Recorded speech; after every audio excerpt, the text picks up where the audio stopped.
Hi, this is Ed in San Diego. Just back in from a London trip. London conference was the third edition of Global Business London, the third edition that we produced in concert with AGS Worldwide. And the host facilitator, thankfully grateful, was HSBC, the Global Trade Bank, inside their headquarters on the financial district area called Canary Wharf. A beautiful place, very impressive. Well, we filled every seat in the room, and it was a dynamic education conference. Today, in just a few minutes, we're going to have a multi-edition talk show again, and it's called Global Business Allies. It's women and men in business. And it's going to start in just a few minutes. So you take care. Stay tuned. Bye-bye. Okay. This is Ed in San Diego, and you're on Global TV Talk Show. Welcome back. We have what I'm calling Global Business Allies, which is women and men who are in business, not together yet, but in business, and communicating across time and space and across borders and cultures, across industries and silos. And first off, Joanna, welcome. Joanna, can you hear me? She's Oh, on you're mute. on mute, Joanna. Mute. Okay. Let's go to Kim Congdon. Kim, please quickly introduce yourself. Kim's from LA. Hi, yes, Kim Congdon, and my consulting company is called P3, which P3 is focus on the people and structure things so people can perform at their best and the profit will follow. Okay. And Dr. Ken Lloyd, also in LA. So you're working on an update of your book. Tell us about Right. it. Well, 15 years ago, I did a dummies book on performance appraisals and phrases for dummies. And a lot has happened in 15 years, and they reapproached me and said, would I do an update on it? And it's sort of, I've never really done an update before. It's sort of like when you read about people who do home improvements versus just knocking a whole thing down and building a new house. It's kind of tricky going through it and updating, changing, and it's sort of writing another book, but at the same time, you're kind of constrained by some of the things that were in the first one that still are in date and out of date. Anyhow, so I'm doing that along with org behavior, org development type of consulting. Oh, this is so cool. Okay, everybody, it's really important that without any embarrassment intended, Chris Exline, dear friend for 20 years, 25 years, um, from across the oceans and across the country and other divides. But so Chris has decided a couple of years ago to immerse himself in Ukraine. So he actually moved his business headquarters from Hong Kong, where he was in Ultimate. Again, I don't mean to embarrass you at all. Ultimate Luxury, being an extremely successful guy and running a multinational company from Hong Kong. And he moved to Ukraine because of why, Chris, in your words? Because I wanted to get more appearances on your show, Ed. Well, that's a no-brainer. Okay, The Hong Kong story had kind of run its course, and I needed some new material. Okay, so you opened a factory. You actually bought capacity of an existing company and then hired the people to make mattresses and other home essentials. So yeah, and thank you. It's great to see so many familiar faces and meet some new ones. Basically, what happened was when in April of, I mean in February 2022, on the 24th, like all of us, we were just shocked that there was again on European soil, and everyone was just didn't know what to think. And then by April, everybody started realizing that Russia was not going to win and Ukraine was not going to lose. And we have quite a celebrated history. I furnished the Green Zone in Baghdad. We furnished most of the embassies in Kabul, Afghanistan. I set up the government of South Sudan and Juba El Fasher, Madagascar, Libya, Djibouti, some other beautiful spots. And our company, Home Essentials, we're actually the largest furniture rental company outside the United States. And so we started looking at what was going to happen when the reconstruction numbers were coming out in April 2022. And then we were contacted by the German Marshall Fund, the State Department, the European Union, the CEPR, all of those think tanks, for what's called a qualified contractor. Long story short, in Afghanistan and Iraq, we had kind of gone in on the back of the military. We were managing by reaction, and I said, at this point, we're going to go in early, and we're going to get all the foundational stuff laid and make sure we've got everything ready to go. When you're looking through your teams, nobody wanted to take my phone calls. Like, hey, let's talk about your career path. Have I got a great assignment for you? And and I'm not used to having my calls unreturned. But for some reason, when when people heard that we were going into Ukraine, I wasn't flooded with people saying, "Hey," and but in Hong Kong, we'd been in lockdown for 2.5 years, and I said, at this stage in my career, as I approached 60, I said, you know what, I'm going to do this. I'm going to take this on. I'm going to make this my mission.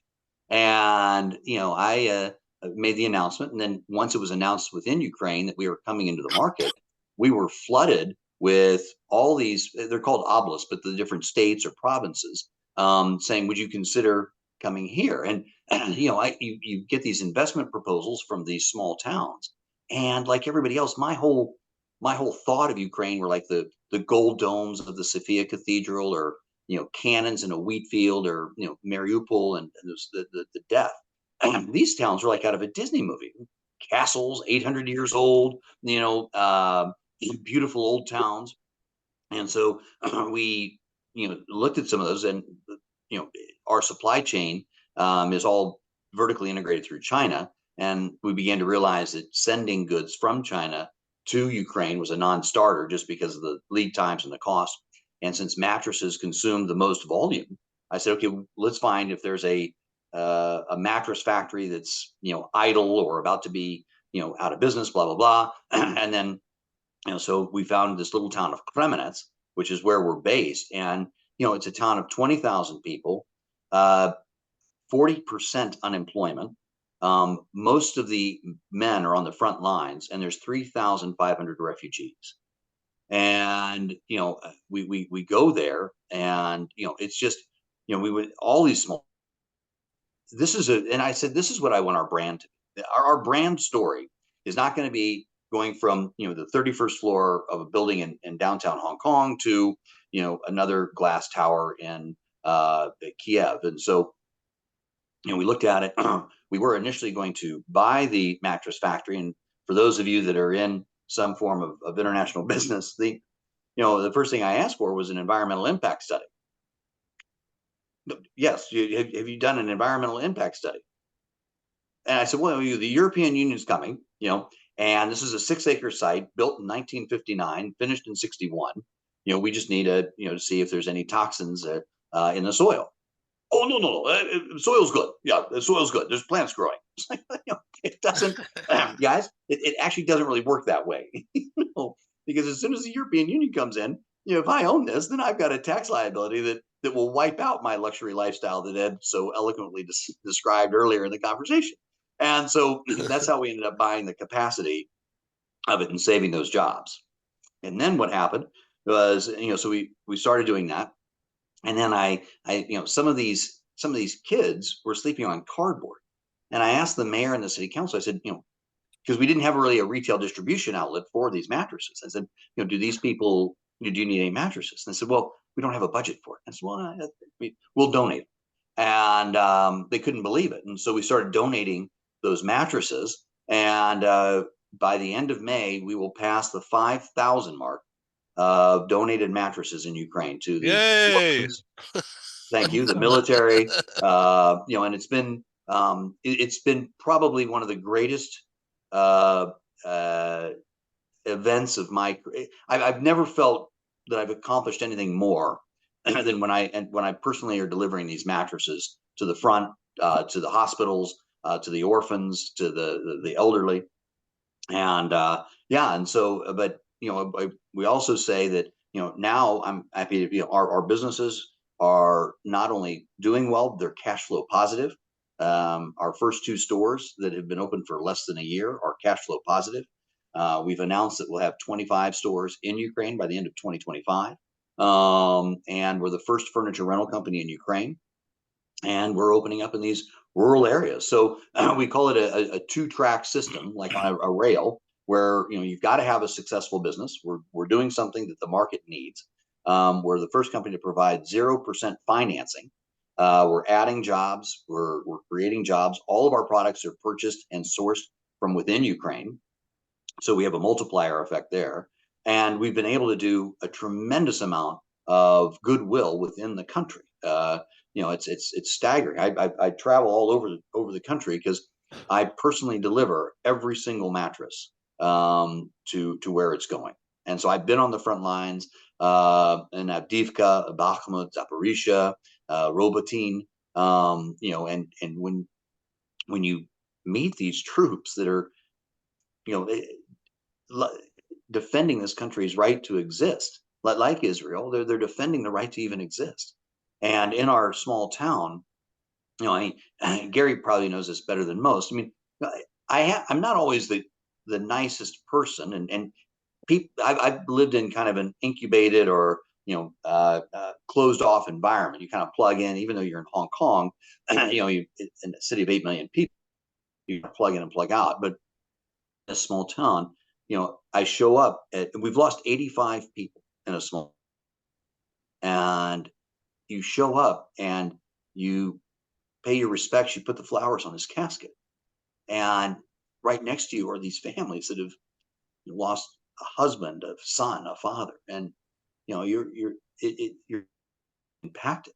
And so you get to see on the one side what's happening with reconstruction, which is not much, and then you get to see on the other side what's happening with these real lives. And Ed, there's not much difference between Kremenetz or Joplin, Missouri, or Bakersfield, California, or Wall Lake, Iowa. I mean, any of these small towns across America are just the same as Kremenetz, except they're losing their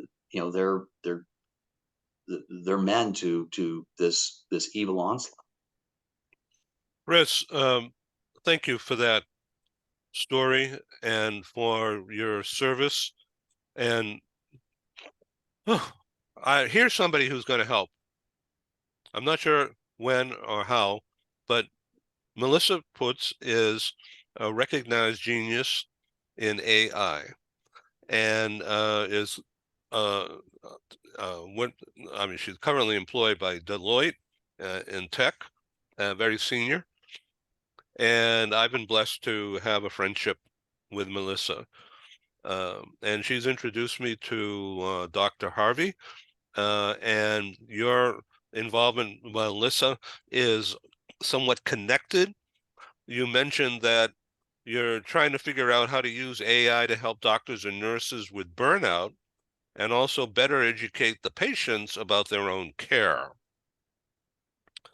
And you tell me that you were I'm reading this, that you were recently quoted in a healthcare IT book for an AI invention. Now get this, Chris, an AI invention that could help predict and treat mental illnesses with the Apple Vision Pro headset. Let's welcome Melissa. Thank you, dear, for coming again. Tell Chris and us what you're into. Hello, thank you for having me, Edwin. Currently, I'm an artificial intelligence technical delivery manager, lead deployment engineer, and a release train engineer at Deloitte. I've been there for quite a few years. I've done construction on hospitals. I've built around 150 mental health hospitals, youth schools, and clinics. So I have also have a lot of healthcare IT background, which has got me dibble-dabbling in what I can do for AI healthcare invention, sort of on my spare time. Also an inventor. I've invented over 50 different items, some for Deloitte and some for another company. So I won a AI Global Innovation Challenge at Deloitte. So I'm also working on some of those inventions still. So been busy, but trying to really unlock what healthcare and AI can do. On top of that, I have a veteran heavy family, and I was also a military spouse for 21 years. So I have a keen interest on helping veterans, possibly with PTSD or traumatic brain injuries and some of the other illnesses that we have. And one of the inventions I came up with for this book is using the Apple Vision Pro and integrating it into their military helmets, which is what you could do. And you could use it, it tracks the ocular movements or the eye movements. And you could use that to predict mental illness, like depression, anxiety. You could figure out when is someone's breaking point, and you could pull them out of combat to get them some medical assistance right during the war, instead of waiting until they're discharged out of the military and then they need help. And you could also use programming through the Apple Vision Pro type helmet to then even treat certain mental illnesses. So exciting things coming up with that. You could also create a large language model of what you learn over time with all of the data that you collect on all of the different people in military. You could also use the same idea for teenagers who would use this technology. There's a study that I seen a couple weeks ago that talked about how mental illness is affecting our youth, especially with social media use. And kids are more keen to using technology like the Apple Vision Pro for gaming or learning or talking to their friends. So you could also use the aspect for that too. Hey, Ed, Gary here. Melissa, is that all you do? No, it's not. So, well, now that you say that, God, I don't know why I'm on this call. I'm going to leave now. That is incredible. I'm also a brand ambassador for Now Bio, which is a biotech engineering company that creates basically big molecule. They create the serum that creates vaccines and 3D printed food. Well, Stephen Howard, have you met Melissa in the past? I think there's a book here for you. 3 books there if she wants. So, Melissa, this is Stephen Howard. He's a leadership expert, worked around the world more than in the U.S., and has written 22 books on leadership. And the most recent one about humany is like harmony in the workplace, but more human. Stephen, take it from there, please.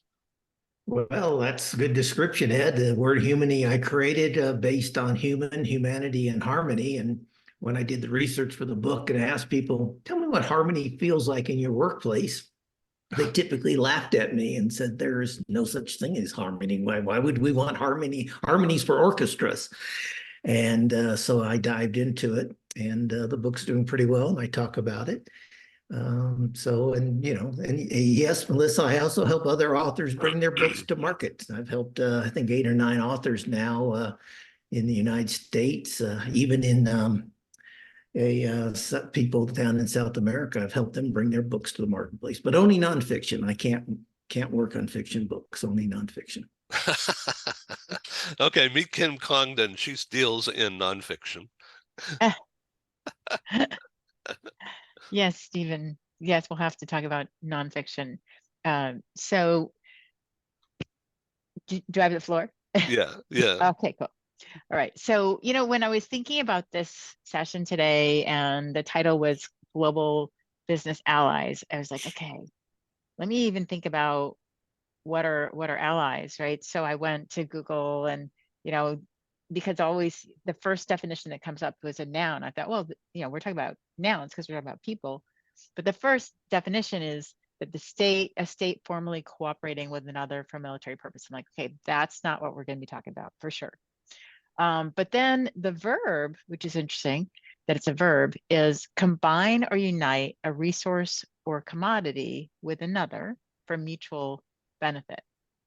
And so that sort of goes along with what I focus on, which is, creating business allies both inside and outside your company is something that's really vital for, short and long-term success, and helping people understand how important it is to bring that authenticity to commitment, and maintaining communication for mutual benefit around creating allies. People are always like, oh, you're such a networker. I'm like, no, actually, I just really like people, right? And it has to come from that place of interest and mutual, to go back to the actual definition, mutual benefit or mutual success, right? So there's a lot of things that are involved in that, but one of the things that I think is really cool is that when you meet somebody for the first time and it's someone you want to develop a relationship is talking about common interests or connections, particularly if it has to do with something that's personal to them. What happens is the neurotransmitters in your brain, they're all lighting up in that same area that would be a pleasure response, right? So that when the person thinks about you at any time, their first thought is, wow, it was a really pleasurable experience to meet Stephen. And so, for example, when I met a person that I wanted to get to know that was in Guatemala, I was like, oh, my mom lived in Guatemala for 3 years, and the Guatemalan family that she got to know there, she was close to and kept in touch with them for most of her life. Like, that's a really great basis, because then you start, going back and forth.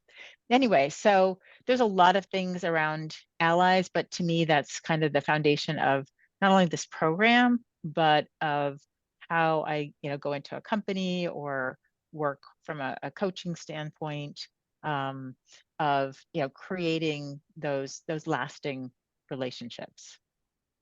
Thank you so much.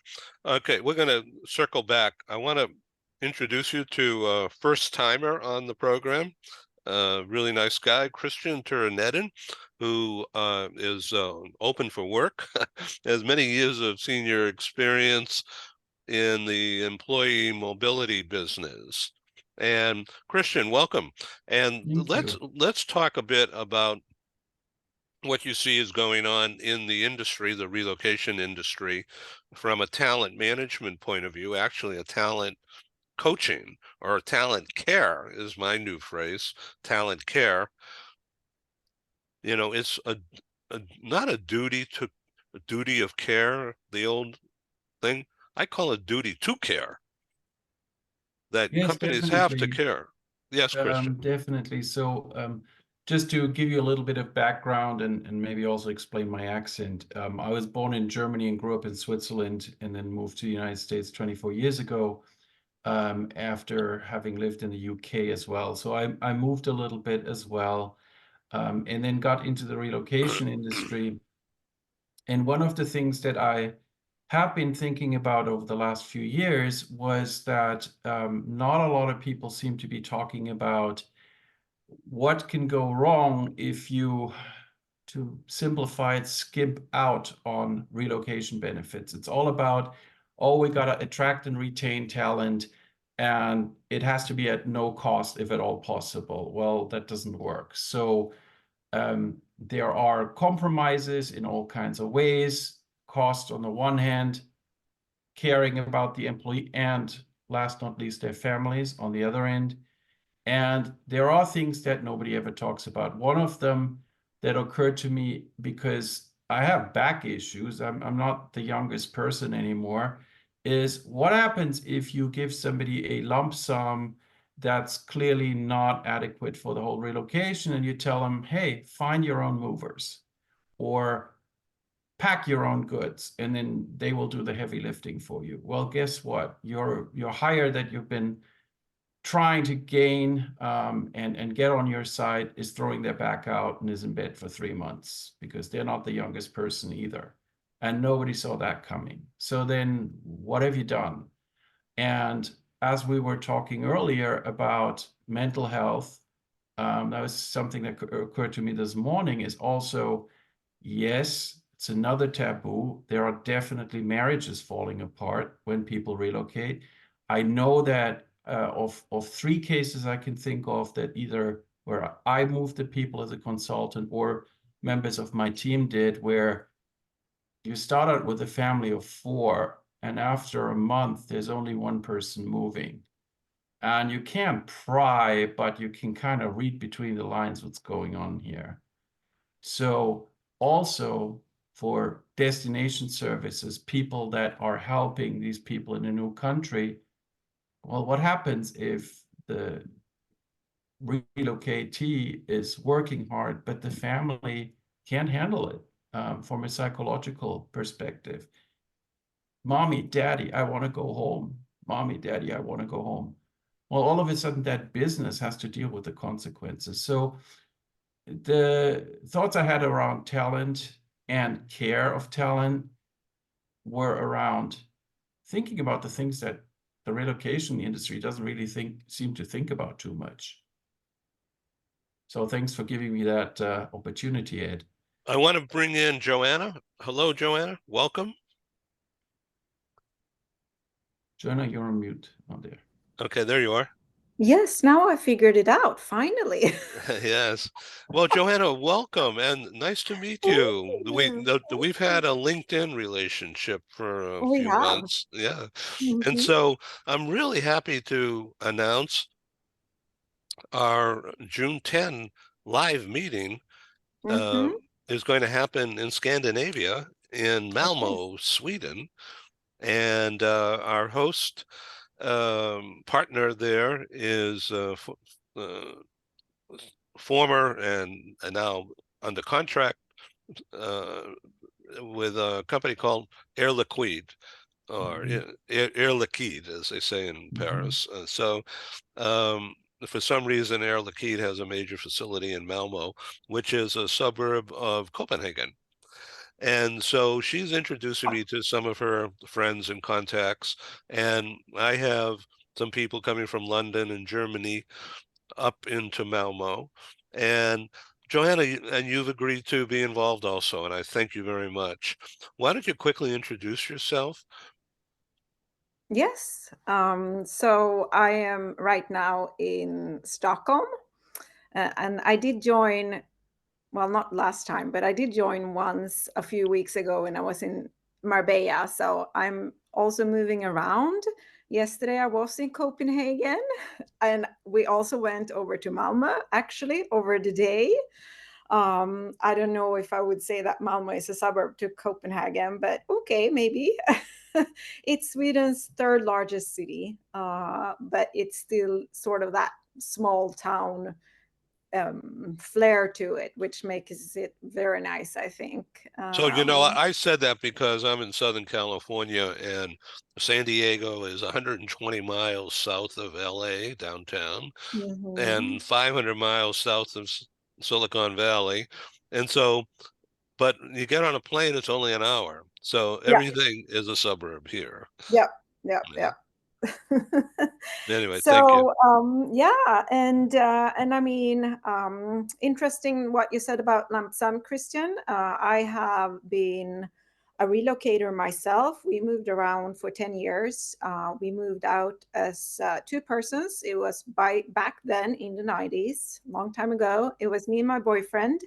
He's now my husband since 25 years back. Congratulations. The two of us is still together. We got 3 kids while we lived abroad. 2 of them are born in Vienna, and our youngest son is born in Mexico City. And Ed, it was funny also, I heard you spoke about Polanco in one of your broadcasts. Yeah. And we lived in Polanco actually for 4 years. Nice place. Very nice place. Yes, we loved it. And I would agree that the lump sum is really not anything that should be, I understand companies do have it as a policy, but I agree with you, Christian. I don't think it is a good idea for the majority of the people, actually. It would be better if they were taken care of as well as possible when they move around. Definitely. It's not easy to change country. I've done it many times with small kids, and yes, proper support would be perfect. Mm-hmm. Yeah, that's very interesting. Welcome, Joseph McGuire from Dublin. Welcome back. Thank you so much. Apologies for my late arrival. Yes, so very quickly, we're just introducing ourselves and talking about a variety of things. I think, Joseph, you have met most of these people on the program that you see here. So we're going to get right back to you, Joseph. So, Joanna, the exchange we've just had the past few days about inviting key people to Malmo, either virtually or in person. Either way will work for me. And I want you to feel free to connect by the chat thing on the bottom here with these folks here. Yes. If you could, everyone is really, really helpful and smart. So Joanna has great, vast experience, as I'm sure you could guess by now, in the mobility business, in different companies. And I'm grateful to have some ground support, if you will, on the ground support from you as we move towards June 10 in our Scandinavia event. If it works well, then we'll probably want to do it more often. So, Joseph, how's your book sales going about facial facts? Yeah, book sales are going very nicely, Ed. Thank you. The whole idea behind the book really was to use it as a business card. I wasn't intent on having a bestseller on the New York Times list or anywhere else. It was just simply a primer and an introduction for people to my work, and give people some very practical information on the information that's visible in people's faces and facial features for communication and relationship purposes. Great, thank you. Let's move on. Gary Sanger is a really good friend, a member of our Global Press Club, and I thank you. And he is a recognized industry expert, a genius, frankly, at retained executive search for some huge companies. Gary, welcome again. Nice to be here. Thank you. The genius part, that's a new one. I hadn't heard that before. It's my pleasure to bequeath that title on you. I'm a headhunter. I do retained executive search. And when I think of allies, I think of alliances and how do you get stuff done? I have a couple of recent stories that I just want to share quickly. In a CEO group that meets once a month, and at a meeting here a few months ago, one of the gentlemen in the group from the East Coast, and he's a managing principal of a wealth management organization, was in the midst of a coup with a handful of his partners trying to overtake the throne and kick him out, quite frankly. And so when I think of in any audience like this, recognizing what's important for that group excuse me, recognizing what's important and what you work on and what you pay attention to. You know, to me, I think the leader that senses that, and our group then paid most attention to what this gentleman was trying to deal with. And that's what our meeting was really composed of. So I'm thinking in business. I mean, businesses that are successful work on the right issues. And if you're working on the right issues, I mean, my brain is jumping all around here. If you go back to the 42, the Jackie Robinson story, and you think about his breaking the color barrier, and the initial part of it was don't fight back, accept it, show on the field what you can do. I think where I'm going with this is companies that lack women in leadership or companies that aren't being successful, somewhere somebody has to stand up and say, look, this is the issue that we ought to try to deal with. Jumping around even further, the NFL draft. Now, I'm halfway in terms of what the NFL is anymore. But when you think of the draft last night, and I think specifically in our own hometown here with Los Angeles and the Chargers, I mean, they could have gone for the sexy pick to go get another quarterback, which they already have a great one, or to go get some wide receivers. No, instead, they got an offensive line, the best there was. There's some big guy, like 6'8", 300 I pounds. know, 320, et cetera, from Notre Dame, supposed to be. But that's exactly what they needed. You know, exactly. That's exactly what they needed. And I think something as simple as maybe the sports analogy, when you think of a company that can't get out of their way, and they're all white, they're all male, and they're all old. I mean, it's a great recipe to die, quite frankly. Great recipe to not be successful. And Kim, you're smiling. You and I just spent a lunch together. Somewhere, if you have limited input or perspective, I also think of the woman that comes into an organization or the minority that comes into an organization, and you're not ready for them. You don't support them. You're not a mentor to them, and give them some tools, give them some help. I mean, I'm all over that. It's, I wish my older self would have talked to my younger self back in my executive days, because I never was very good at partnering with my CFO financial folks. For some reason, I just was an ass about all of that. And I wish my older self would have talked to my younger self and made that 1 and 1 equals 3 rather than, you know, one duking it out with the other. That's an example. I'll stop there. We're an executive search firm. We're located here in Los Angeles. Nice to be here.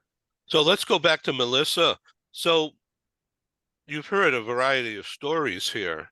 So how are you doing? How's your daughter? She walking? She's graduating with her master's degree this week in educational psychology. Great. And she is back walking now. She was in an accident in December, and she's doing great. I'm really happy to hear that for you. She's And you too, right? her diploma. Yeah. And you know, you were in the accident with her. And how's your recovery? Good. We're all doing great. No, great. So there's a lot of movement going on in the Big Four, Deloitte, EY. I don't want you to tell us anything you shouldn't. Don't worry about it. But are you doing okay? I mean, you are a recognized genius in your field. I don't know why they'd want to get rid of you, but I know you're being sought after by some rather large organizations that you shared with me a while ago. And so this is like, how do you handle all that? What's your mental health all about these days? And is Apple Vision helping you see your future clearly? Well, everything is, you know, I would say over the past 20 years, I have been highly sought after in tech. I always get job offers, and competitors peeking over at my resume. I've been 8 different types of engineers, and I've been in tech leadership for over 20 years. So there's always a lot of movement in tech. There's always layoffs and reorgs and restructures and movements in all different companies, and they do it for different economic reasons or downturns or for hiring up. So I try not to concern myself with that. I've never had a problem finding a job or keeping a job, and most companies beg me to stay. So my mental health doesn't really concern with the ebb and flow of business. I guess when you get to an executive leadership position, you realize it's more about the numbers than less about personal reasons. Thank you. So, my friend Stephen Howard, you were on in a virtual. You were involved in the London meeting, which occurred earlier this week at, as I mentioned, HSBC. And you've been on the previous two editions of the London, and Chris Exline was in the first one. What's your take on what you heard and saw happen in that bank meeting earlier this week? Because there were some pretty high-powered people in that room. There was. Yeah. There's some really good presentation. The thing that I walked away from and almost dropped a note about was the focus on humanity, the focus on dealing with human beings. People kept talking about, we're leading people, we're moving people, we're shipping people, we're doing things with people. And I was really pleased to see that because, that's what obviously the human leadership concept is based on, is the fact that, in one sentence, you manage things, you manage processes, you manage policies, you manage procedures, but you lead people. You don't manage people. No one wakes up in the morning and says, I can't wait to be managed by my boss today. Or certainly no one says, I'm looking forward to being micromanaged today by my boss. So that's one of the things I walked away with. And if I could take another 30 seconds, I'd like to encourage everyone here as allies of humans, but particularly of women. One of the things I spend a lot of my time, volunteer time actually, is helping women business owners build up confidence. One of the research supports me, so excuse the stereotype here, but whether it's a job application internally or whether it's a consultancy firm that's going after business, if men see a job requirements, job scope, typically, and they don't meet all the requirements, they go, I'm going for this. Unfortunately, women, the research bears this out, is if they can't tick every box on the job requirements, or, often like I said, working with women entrepreneurs, if they think, well, we can't do everything the client wants, so we're not going to pitch for it. And so just building that confidence up. So I just encourage everyone here and everyone who watches the program later is to work and help women get over that barrier, build up that confidence, understand that clients want everything, but they will buy if you can give them 80% of it, 85% of it, they'll figure something else out. So that's my word of encouragement for today's theme. Yeah, thank you. Dr. Ken Lloyd, from your view as a leader consultant on the people side of things, could you give us an update about what you're doing now, and how is it different from, say, a year ago? Yeah, absolutely. First, I want to channel Kim and her comments and say to Christopher, spasibo and harashot. The reason is my grandmother was born in Kyiv, and my wife's family is from Chernigov. And she has some relatives from there who live in the U.S. We follow very carefully what's going on over there, and what you're doing is wonderful and remarkable, and just spasibo a million times. That's Russian for thank you, obviously. It's just fantastic and very uplifting to hear it, particularly in what's going on in today's world. To hear some news like that is very heartwarming. So again, thank you. In terms of the work that I'm doing right now, it's very interesting looking, for example, at, of all things, performance appraisal, where everyone goes, oh, it sounds a little dull, little dry, and I don't want to go through that annual thing. What's happening today is that, number one, annual appraisals are out the window. If anything, it's either biannual or quarterly, but it's backed up by what's called continuous feedback, which is not being a helicopter manager, rather having regular contact communication with your employees. But it's not in the role of being an authoritarian or a disciplinarian. It's focused on communication, two-way communication, listening, understanding your employees as individuals. And now it's very forward focused. So when you're meeting with your employees, you're giving them feedback. What you're also giving them is called feed forward. We're going to look at the future. We're going to look at your development, your growth, your career plans, and let's see how we can build from this. Instead of saying, this is wrong, that's wrong, you got to improve. Let's use these as, if you will, training needs, upskilling needs, where we can then work with you to advance yourself, to build your skills, and to get you where you want to go in your career.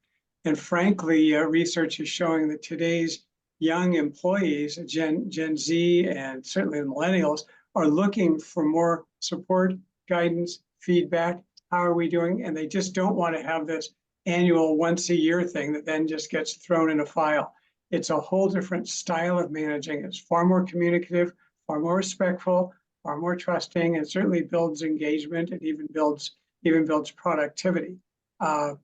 Just as a side note, relevant to the points that were made a little earlier about working with women, all of the doctors that I go to are female and always have been. And now it turns out research is showing, get better care and you're going to live longer. And there are articles right now about how effective female physicians are. And just great to hear that. I have a daughter, in fact, our oldest is a physician.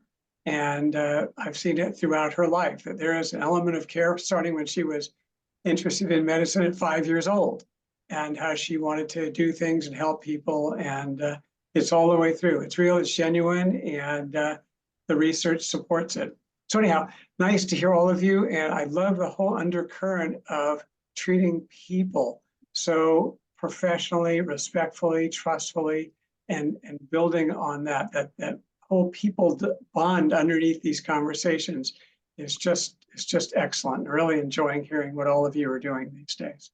Yeah, Fascinating. if I might add on to what Ken was saying regarding performance management, because that's something I spent a lot of time on, and I had on my whiteboard from literally the day I walked into Herbalife, and it was still there 6.5 years later when I left the organization. Just the whole thing about continuous feedback and just how we were going to get there, our path to get there. And I completely agree with everything that you say, about the focus forward and the continuous feedback.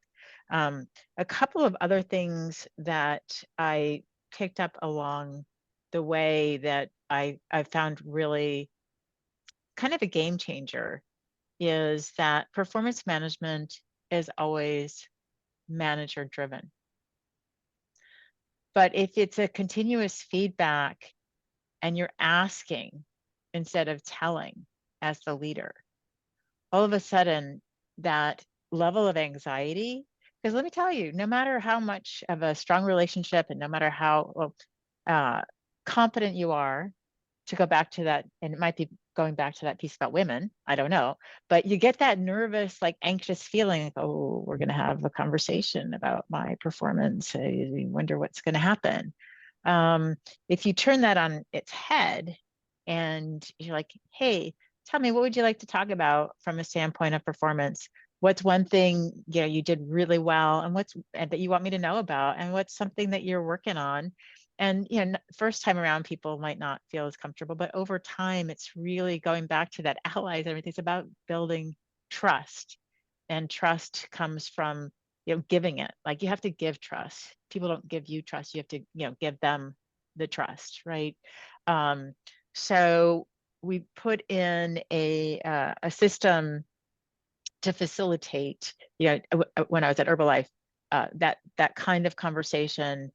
And that way it was in a repository. And then at the end of the year, you could take all those repositories and, get a summary, so that when you were doing, just a summary rather than an annual, because you've had these ongoing reviews, then, be like, going back to January, going back to March, remember you did this really well. Remember this is something you worked on. Wow, you've made so much progress in that area.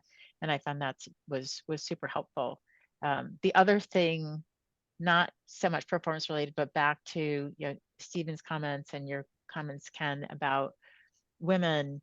It's not just women. It's really interesting. There's all these stats, like, for example, for every inch of height in a man, they earn $750 more per year, like statistically, right? So it's not just gender. It's like all of these different things.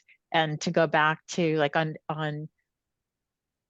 9 out of 10, I think it's no 8 out of 10 objective measures, women leaders perform better, but 16 out of 18 times men are selected.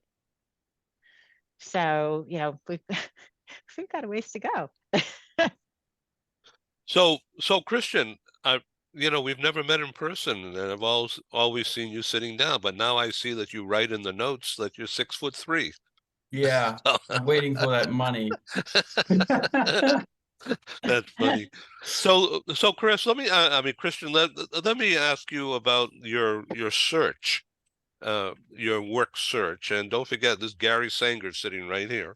Yes, I'm keenly aware of that. Yeah. So why is it taking companies so long to recognize your expertise? You've got years of hands-on experience in helping companies relocate people and organize things and keep it together. Well, thank you for saying it like that. The only explanation I can come up with is, first of all, the job market in the United States is just huge because there's so many people in the United States. So that was one thing I had to learn from moving from Switzerland, where it's small, everybody knows each other, and there's not that many positions at any given time because there's not that many people at any given time. So that's one reason. The other reason is I'm still at the beginning of putting my name out there, posting on LinkedIn, opining on things, as my older daughter calls it, and trying to overcome this huge mass of people. So there's that. But then also I feel the relocation industry is at a really difficult point right now. One of the reasons is the NAR settlement, the National Association of Realtors, has had to settle in court. And what that will do is change the whole way realtor commissions are being paid and calculated, which in turn very much influences how much relocation companies will earn. And this just happened, and everybody's trying to figure out what's going to come next. The relocation companies, and it's their clients. The clients, a lot of them are saying, all right, let's put the brakes on relocation here. Let's figure out what we're going to do. Let's figure out what we're doing with hybrid remote. Can we hire people remotely and then not have to relocate them and spend the money and have them throw their backs out while they're trying to lift boxes? So it's really in a difficult spot right now. I think that's the main reason. Wow, I'm speechless. Somebody say something. Ed, I'd like to say that the comment about female doctors, when I first met my general practitioner, who was unbelievable at UCLA, I was having some prostate issues, and she said, "You are going to very much appreciate my small hands." And within 3 or 4 minutes, she gave me the good news that all was okay. And so I've thanked her in these last 10 years for having small hands. I also appreciate her being one of the smartest people I've ever been around. And so when you get it done, I was on a panel of about 100 folks, 3 of us addressing the group, and performance feedback was one of the topics. And I just think generally companies, execs do a terrible job in being honest. And so I made the smart aleck response to the group, and I have a general counsel has his own wonderful law firm that deals in employee relations next to me. I said, how many of you here in the room have given your direct reports, direct feedback in the last 6 months about how they're doing? And there was a small showing of hands. Mhm. And of you that have given feedback, how honest were you? You know, and there was a small number of hands. I said, you know, look, I'm a headhunter. I go after the best. I go into companies that are targeted by my client in terms of your industry or size or whatever, and I go steal the best. I go bring them into my clients. And I said, look, who's your best? Write a note down to yourself. Who's your best couple of employees in your company right now? I want you to call them this afternoon and tell them they're fantastic. Tell them they are absolutely fantastic. I love you in the business sort of a way in terms of what you do, what your ROI is by each of you. And secondly, here's the list. Who's your worst couple of employees in your company? I said, sure, you ought to go to HR first so you're doing it well. But I want you to call that person and say, frankly, you suck. And here's why I'm so disappointed in you. Now, everybody gasped, just like you did, Kim. Sure, the tact, the bluntness, etc. But you are on the bottom of the list of this company. Mhm. Now, you can fix yourself. We can help you fix, but the door's not locked. If you're on the bottom of my list in the next 3 months, you're gone. We will manage you out. But if you want to be here, show us. I think this performance review stuff, and whether it's yearly, whether it's quarterly, but it should be all the exchanges, right? It should be all the meetings. I'm really happy with you, or I'm really upset with you. I think the companies that are, yeah, I go back to the love for the GE system of forced ranking. Now, sure, some of the mechanics are pretty rough, but if you've got 1,000 people, you've got 100 of your best and you got 100 of your worst. And you keep both of them and you become average. But if you go fix or manage out that bottom 100, my goodness, then you become exceptional. So performance review to me, it's a candid conversation. Kim's comment about, you know, giving routine feedback. You're on the team. We got this important issue. Ken, I think it's spot on. And the companies that are doing the stuff well, they're being very honest about it. And those bottom 10, if it's a key position, sure, I want to be the headhunter that goes in and gets the assignment and goes and finds them another A. Powerful. You know, Ed, he's exactly right about that. At Deloitte, managers, directors, we get feedback every 2 weeks. And as Kim was discussing, the, nerves you get before the yearly review because you don't know what's happening because nobody's talked to you all year goes away and it turns into a conversation and it's more of a mentorship. And nobody's doing something wrong every 2 weeks. So most of the time you're focusing on what you've done right and it changes the whole situation. Yeah, that's really what the continuous feedback is. Just as you're saying, Melissa, it would be every 2 weeks.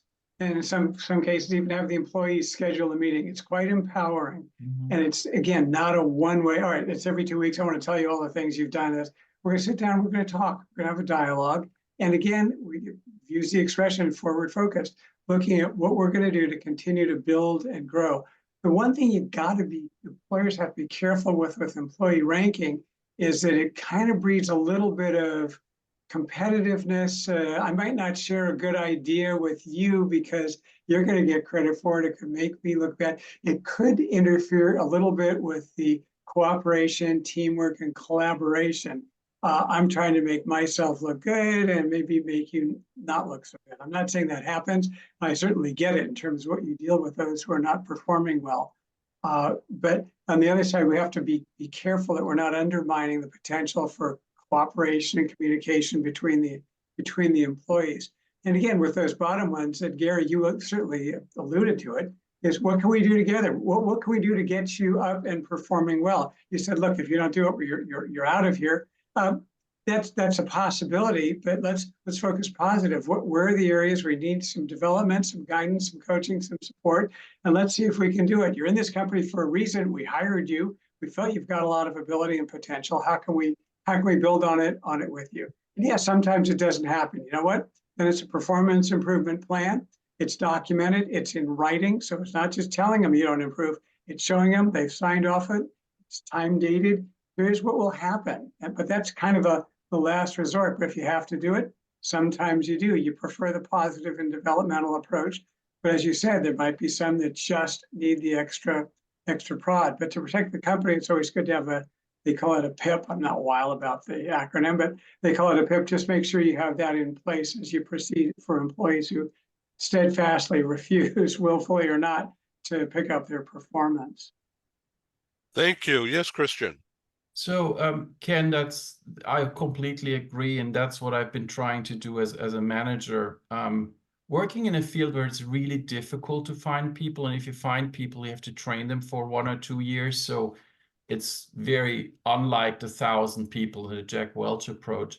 But one thing I really wanted to emphasize is the mentoring. So because of that, I've always tried to come across in a performance review as also as a mentor or coach, somebody who will help them get to that common goal. Picking up again on the ally idea. We have a common goal. I'm helping you. I'm doing whatever I can to help you get there. And now it's also on you to follow me and to make sure that we both pitch in to get to that point. No, Right. I was just going to say the point of looking at yourself as a coach when in a management position really helps frame how you deal with your employees instead of looking at yourself as a disciplinarian or a thought. I always think of yourself as a mentor rather than as a tormentor, and that kind of says what I'll steal we've that. dealt with in the past. Okay, I want to Ed, sorry, I want to chime in on this mentor stuff. Okay. It's kind of like hiring people. Who do you want to have mentor? Who do you want to have influence the next crop of college grads that come in? Or who do you want to have mentor your best performers? I want my best performers, those that are truly getting it done. I think in that environment where you got that C plus B minus person that's mentoring a whole bunch of people, at the best, they become as good as he is or she is. Come on, let's always not create it equal. And so you truly, if you know your best performers, your best executives. I mean, I got really lucky back 100 years ago when I was with a little company called American Hospital Supply Corporation. It was about 80% larger than Baxter, just to put it in perspective. And the company's executives at that time were smart enough to go hire the best folks in the sales force and let them achieve into regional management and division presidents, et cetera. And they chose a 32-year-old to be the next CEO of this billion-dollar-plus company. And so when you truly identify that superstar, they don't have to be a certain height, Kim. They don't have to be the most experienced. Oftentimes, it's the opposite. But I think when we're talking about performance review, what's the most important issue this company is trying to accomplish right now? And let's give performance feedback on that, not how quickly they got the coffee to you or the color of the latest form that came out. Let's deal with the most important stuff. And, in a client of ours, their ERP system is going to be their life for future or their death soon. And so they are out there with team making sure that gets properly implemented. But I think that I've said what I feel. Thank you. So we found it extremely. No, go. It was quite staggering when we talk about all this on how do you not even introduce the concept of performance reviews and setting goals in a country where I don't even speak the language and is still really Soviet. And and what I had to take into account is, how do I immerse myself in this culture, understand this culture? Because all of my preconceived ideas, 30 years of managing people, were really going to be worthless unless I understood the culture that I was inhabiting. And that's why I made it's kind of controversial. I've told people, and it's been on national news in Ukraine, I'm never going to learn your language. I will never learn it.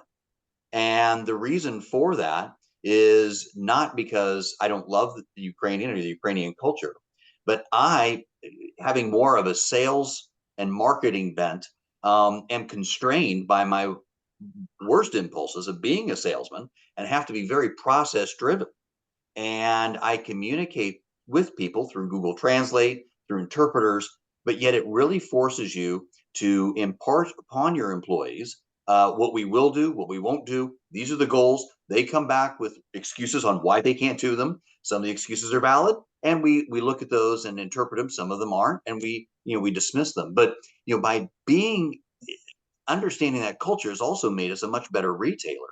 And that's why I say, with sometimes annoying rapidity, I want my actions to be my statements. As a leader or a CEO, I think sometimes the most important thing I can do is let my actions speak for me. Instead of just talking and waxing on poetically about things, one of the things that's been most impactful, especially for the people in this town, is that I do one thing, and Ken knows this. I do one thing that no other man my age in Ukraine can do. I can leave at any time, but yet I choose to stay and I choose to come back. And that gives you a very powerful way of saying, this is why I'm here, because this is what we're going to accomplish. This is what we need to do. And this is why you need to do that. And in a country that has been very top down, and once you start empowering the people, you have to let that run its course. Because with our staff, sometimes when you empower them, they're like the dog out the door, and you spend half the day chasing them, saying, hey, come back here, and enticing them to come back. But it's just the whole essence of performance reviews. I've had to re-engineer in just a very few short months, and it's been fantastic.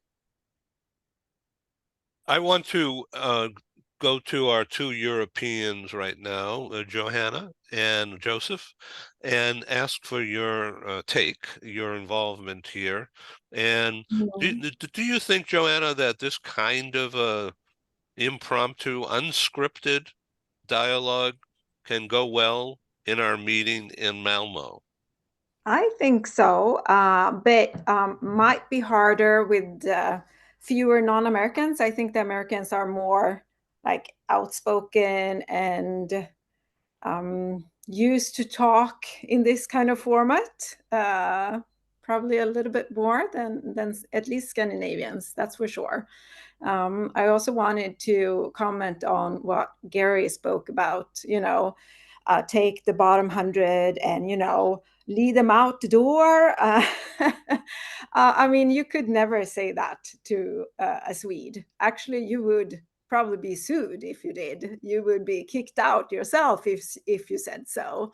There is absolutely, that's a no-no actually in this country. So it's important to know the nuances between where you do business, I think. This is really instructive. Thank you for being open. And I look forward to listening to you more, frankly. Joseph, your take, facial facts here. I mean, to me, I don't have your expertise, but to me, everybody seems to be straight on and open and honest. Well, obviously, Gary is shy and retiring there in terms of putting his views out. Yes, I agree with. I love the approach. I agree with Johanna though. If you tried that in Ireland, you get a very litigious response very quickly. It's just a very different culture. But I love this approach, and the more informal approach would certainly go down very well in Ireland. I can assure you of that. We'll meet at the public house.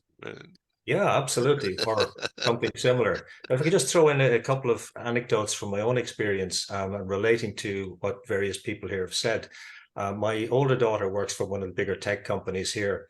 And obviously, we know tech companies did a lot of downsizing over the last number of years. And certainly her company announced at the very beginning of last year they were going to downsize. But the process took 3 to 4 months before anybody was actually informed. And she and her colleagues, the stress levels were enormous. So the communication, the level of communication, the absence of communication was quite shocking. So that's just one thing, and the importance of keeping people informed, whether their performances, whether they're performing well or otherwise, is absolutely vital. The ongoing assessment, ongoing communication. Sometimes this was actually before COVID. I was brought in to do some work, team training with one of the big four here. I won't name the company, but it all sounded very positive. But when I went in, I was told, you can't make jokes, you can't crack jokes, you can't do anything funny, you can't use volunteers or ask for volunteers for anything. And it was just very, very constrained. I was brought in there to communicate, but I was told effectively I couldn't. So I've learned to do my own due diligence. If I'm approached by a company now about bringing my work there, I have to do my due diligence with them and check, are they for real, or are they just paying lip service in terms of what real communication means?